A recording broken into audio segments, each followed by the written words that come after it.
Hello, I'm Mandi McLeod. Welcome to Straight Talk, brought to you by Straight Furrow. Coming up in the show, you can't patent dirt, but you can own it, according to Sir Michael Fay. So why are farm prices the lowest since 2003? The blame game for the price of milk continues as the finger is now pointed at supermarkets. We look at their role in this saga. And we get up close and personal as we examine the changing role of women in agriculture, with three of us on set today. Joining me is agricultural journalist Sue Edmonds and Dairy Women Network CEO Sarah Speight. Welcome. Now, Sir Michael Fay is entering the hunt for the Crayford farms, bringing with him a strong faith in agricultural land and the belief of retaining dairy land in local hands, in New Zealand in particular. And he believes it's the key to maintaining long-term control of New Zealand's key export earner, and also the key to retaining our trading advantage.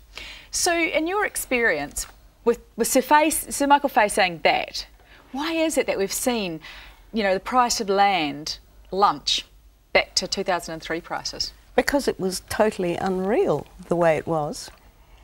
The actual equity that farmers had in their farms was getting smaller and smaller. And nobody could afford to buy in because it was too expensive, but it actually wasn't, the running of the farm wasn't making enough money to cover the interest on the debts that were incurred to buy all that land and to at such expensive prices. Sarah, that's pretty much always been the case though. So why do you think that that we've got hit such a low with farm prices? Oh, there are a number of factors, as always, Mandy. That Sue's quite correct in saying that land price had gotten ridiculous. Driven by flights of fancy, by some people talking up all agriculture, not just New Zealand agriculture, but also there's always other factors. So do you think Sir Michael Fay is being a visionary, or does he just have more access to cash than the rest of us?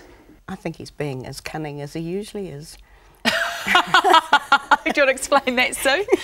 Well, he's good at buying in low and going out high. Right. I think it's laudable that somebody is prepared to put up the cash when Landcorp's offer wasn't taken up. Mm-hmm. But, and I certainly wouldn't like to see the Chinese buy that much of our land. But given that the land prices are low, if you had a few bob, why wouldn't you spend it on that? And isn't that the essential question, if you had a few bob? My understanding is that farmers in general are really holding on to the growth of the equity, and that's part of the reason why perhaps they're not buying farms. Sarah, what are your thoughts around that? Do you think that farmers are just not wanting to expose themselves anymore? I think farmers are pretty gun shy at the moment. We've had times of extreme volatility over the last 10 years. Sue rightly pointed out the level of debt on farms has gotten very high, and it's not unusual to talk to people who are still playing around with sort of around $40 a kilo of milk solids, which is very high. If you're looking at trying to get that debt down, you need consistently high payouts for a long period of time to be able to make any significant difference to the level of debt you're carrying.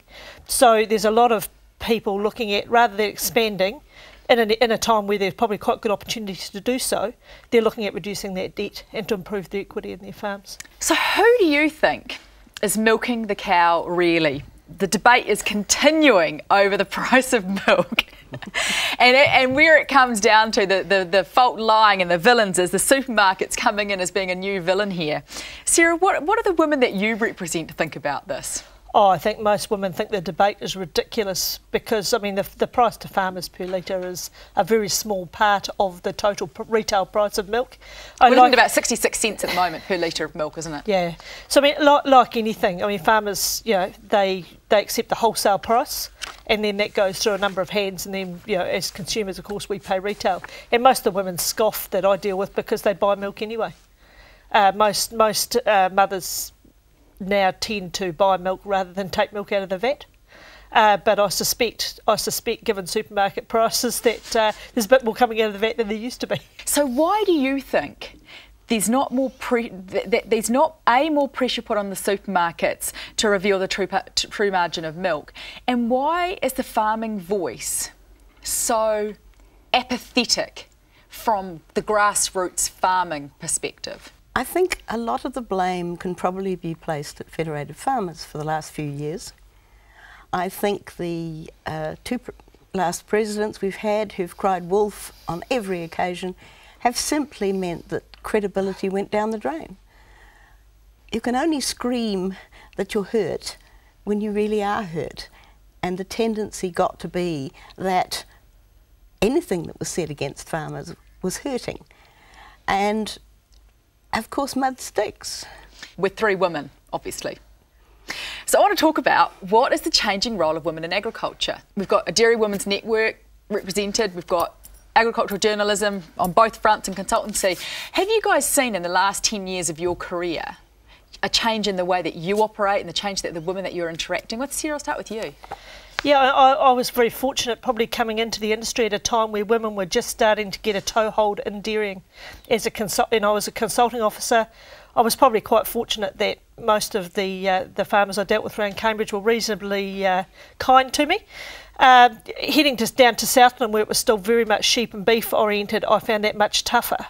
And I certainly had a lot of criticism directly and indirectly, more from people within sheep and beef about, oh, what's a woman doing thinking she can consult to guys who've been around forever.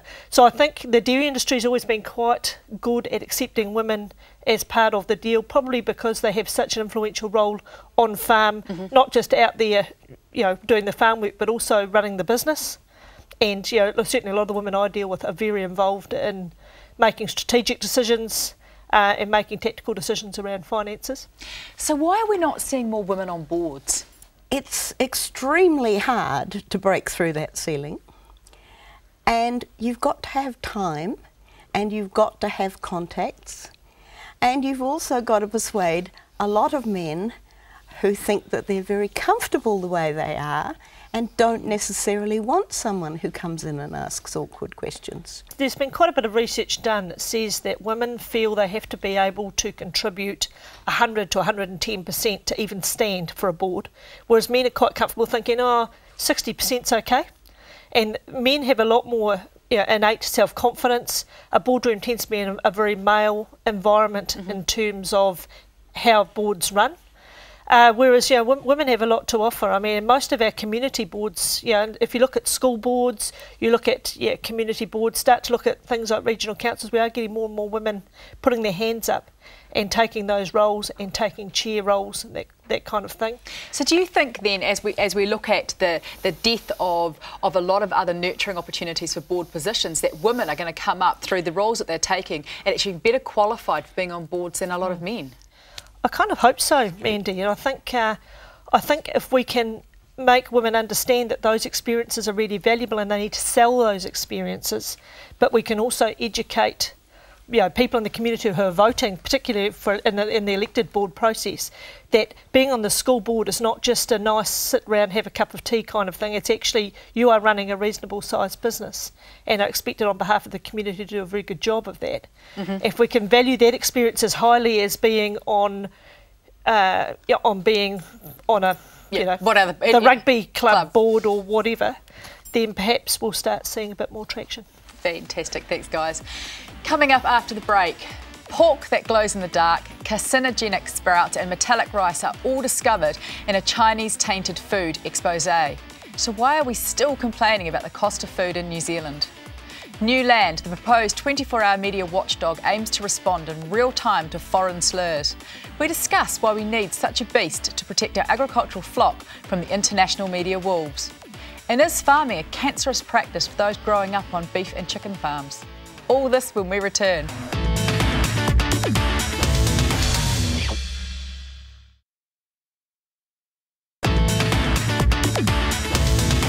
Welcome back to Straight Talk, brought to you by Straight Furrow. New Land, a proposed media watchdog endorsed by all agricultural industries, is the brainchild of agricultural and horticultural industries veteran Trevor Walton. With support from all major agricultural and horticultural industry players, Walton wants to provide 24-hour monitoring of all media targeting stories that besmirch their collective reputation by providing the balance in real time. So as a journalist, do we need this type of watchdog? We probably need it. It will be very interesting to see what form it takes.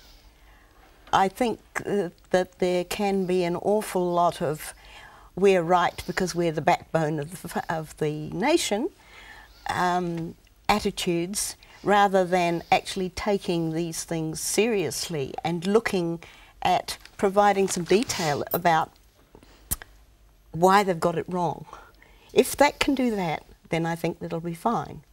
That's the impression that I get, that that they're setting up basically a think tank at the moment to counteract not only some of the media that comes out internationally, but also the social media that might come out that's got off on the wrong track about things. That was the impression that I got, that it wasn't going to be an old-time Federated Farmers type response we were talking about earlier, Sue, but something that was going to be a little bit more inherently useful. Yeah.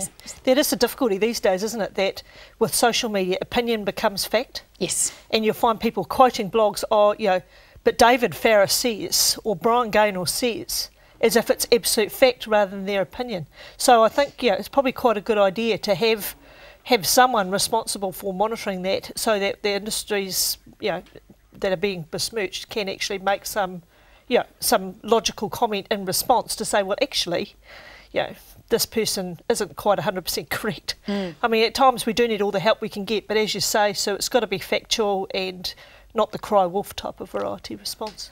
Yeah, well, I think the thing that really got to me, that appealed to me, was that it is true, we are 12 hours away in terms of timing. So if anything comes out in Europe, it's 12 hours before we can really respond to it. Right. Whereas if we've got someone operating through the night, they potentially can just put, even if it's a band-aid over it, until the industries that are affected. I mean, as I said, it was just, twice in the last 2 weeks I've been doing research, and I've been watching some social media stuff in and around the bobby calves and now this milk, and I'm just kind of blown away by some of the naivety that gets put across as credibility. Absolutely. So, yeah, it would be very interesting to watch this space.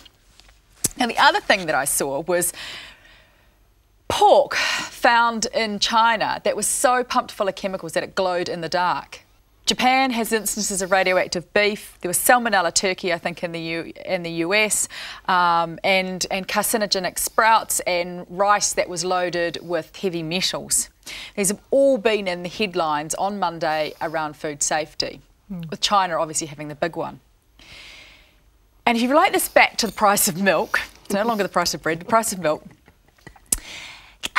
Do we take food safety seriously enough here in New Zealand? We take it for granted, Mandy, I think, because we are relatively low input in terms of chemicals. We don't use hormones in our food production to the level that you see in other countries. So I think as New Zealanders we take it for granted. Do you think that in taking it for granted, the low input is assumed that at low cost, and therefore as consumers of New Zealand products they have a right to get cheap food that passes all food safety standards, because that's the way that we've been portraying ourselves as a nation? I think there's still a strong mental hark back to the days of the fourpenny pint of milk. I think people think, why should I pay this much for milk? The farmers are still producing it, but the cost of producing it is a totally different ballgame these days. And there are all these food safety factors that are built in to keeping that food safe. And I don't think anybody puts a cost on that. Well, there is more and more compliance required, isn't there, in any farming operation, and that does come at a cost, which does need to be passed on somewhere. Question for you. What does it say to you about the state of our nation when the price of milk appears to be the most concerning issue that we're debating at this time in the world? That we don't have a lot to worry about, perhaps? I mean, you're right, Mandy. It really is, to be fair, a bit of a nonsense when you look at some of the bigger issues we have. It's a bit crazy, really. I just failed to get my head around it. I think it's something along the lines of the fact that when people are looking at the budget for a big organisation, they concentrate on what it costs to clean the loos. You can actually get your head around that bit. Yeah, you can't get your head around what's going wrong with the country or the world or anything else at the moment. So they blot it out. So what do you think we should be worrying about? We've got an election coming up. I think we're going to... Which appears to hinge on the price of milk. Yes, but we are going to sell off some of the crown jewels. Yeah. And we are doing things and cutting budgets right and left with very little effect. I mean, you end up with a government department, and this is from personal experience, where all the good people have left because they were smart enough to do so. So you're left with all the thickos. And so what you get is even less than you got before. Yeah. I think as a nation we need to be really concerned about the level of debt we're carrying per person and how that's growing exponentially, and what the long-term strategy is for reducing that to a manageable level. Yep. And as I think Sue makes a good point, that most people can't get their head around the macroeconomics of that kind of argument, and most people are focused on, hey, I'm still being paid the same amount I was 3 years ago, and all the prices of everything have gone up. Milk's an easy one to target. Yeah. It's a benchmark, if you like, isn't it? For Now, talking about these farmers that are obviously so horrible to consumers for the price of milk, Massey University last week put out a report saying that if you were a child growing up on a sheep and beef farm and chicken farm, you were more likely to get some form of blood cancer than anyone else in the country. And these were looking at deaths up until, I think, 2003. Do you think, Sarah, that when you think about practices that have changed in our parents' lifetime to now, that statistic will run true in the future? Oh, it's pretty hard bit of crystal ball game ready to be fair, but I mean, I guess my real experience is in the dairy industry, and if I look at the changes even in the last 10 years that we're making, the pace of change has been very rapid, and that's not going to slow down anytime soon. I think in terms of new farming practices, if we start looking at things like genetic modification, there are always risks because we don't know what some of the outcomes of that may be. What we need to do is to be able to give the people involved in making those decisions the framework to make clear, logical decisions around productivity now, and being able to explain the risks in a sensible way that, hey, yeah, the blood cancer rate might be higher than the general population by 0.1%. But what does that really mean? You know? I guess so. What I was really thinking about is, when I hear stories about my dad, putting Roundup on, going out there, and then he was sitting down eating his sandwiches, and he'd go and put something else on, or the blokes out there in their stubbies and their jandals. That haven't we come a long way? If you think about, drenching, like as I say, in your stubbies and your work boots, and then, while you're ciggy in your mouth and stuff like that, then haven't we got those practices, which are probably more around potentially where some of those cancers have come from? That was what I was thinking, that maybe it's a timely reminder around, just safe practices on farm. Well, there are safe practices, and there is the macho image. The guy who's put something through his thumb, but he doesn't go to the doctor until it's so serious he's got to take 6 weeks off work. I also think that the chemicals that we're using these days, I've heard it said that farmers get up in the morning and go out to say, what can I kill today? Really? And that's pretty drastic, because they're going out to spray something. And yet we know these sprays aren't working. Not completely. We haven't obliterated anything yet. We just sort of damp it down all the time. So I'm going to come back to that point after the break, because I'd like to explore that further. Unfortunately, we've got to go to the break now. Coming up after the break, we're going to ask Sue what's got their attention this week. Will it be a rant or will it be a rave? We'll see you after the break.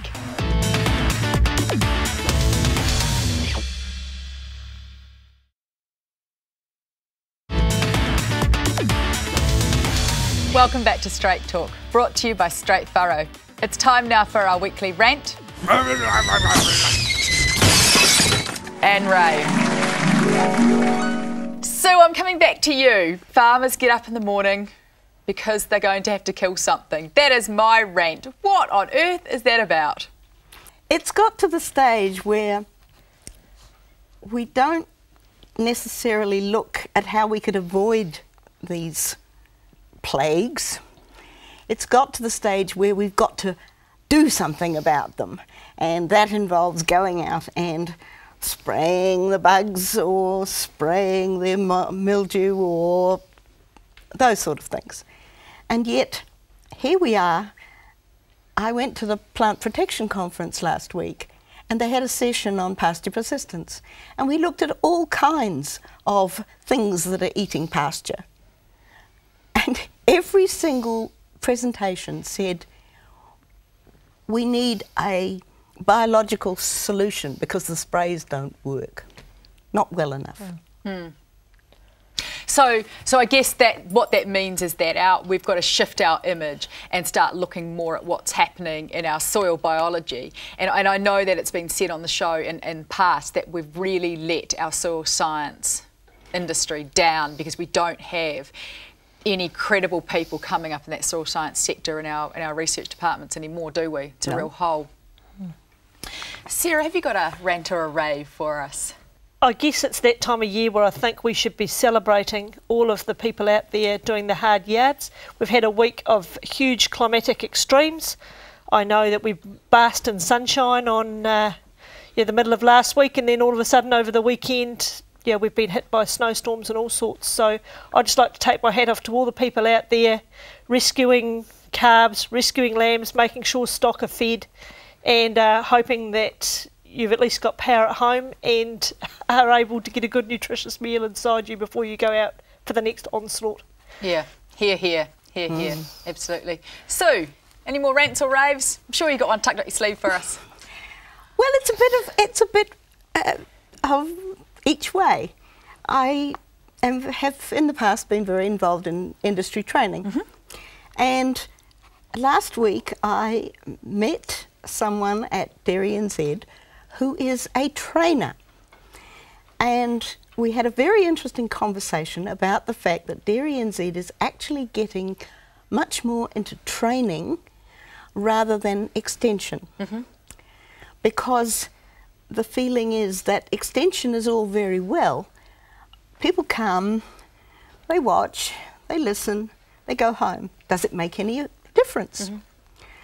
Whereas training has to be followed up by some practical experience within 10 days. Yes, for it to sink in. Otherwise it's gone. 80% of it is gone. And so I talked to the ITO. What are you doing?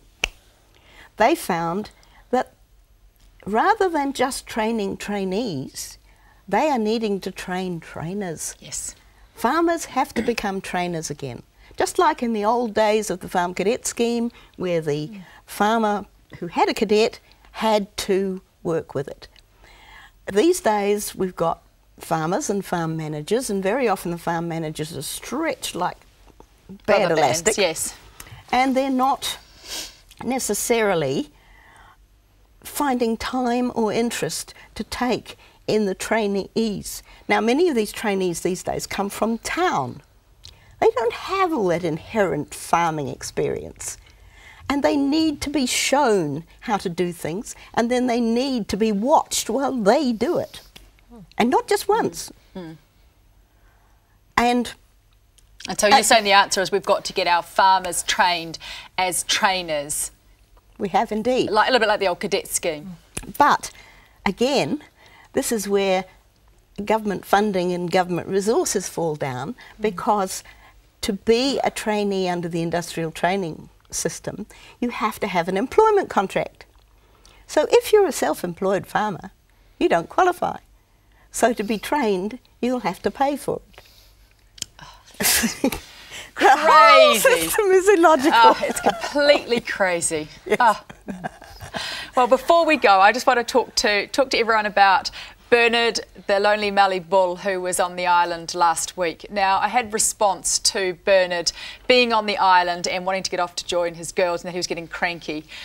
Thank you very much to whoever it is who wrote in and said that potentially Bernard wasn't cranky because he was away from his girls. He was cranky because we were trying to take him off the island, where he didn't have to answer back to anyone. He could eat all the food that he wanted. He could sleep in for as long as he wanted. And he was no talk back or any women to annoy him. So I'd really like to thank whoever that was that sent that in for a completely alternative view about Bernard the Mallee bull. That wraps up our latest edition of Straight Talk, brought to you by Straight Furrow. I'd like to thank my guests Sue Edmonds and Sarah Speight, and thanks to you too for watching. Remember to check out my blog online at country99tv.co.nz. I love hearing from you. We'll catch you next week, and in the meantime, keep on smiling.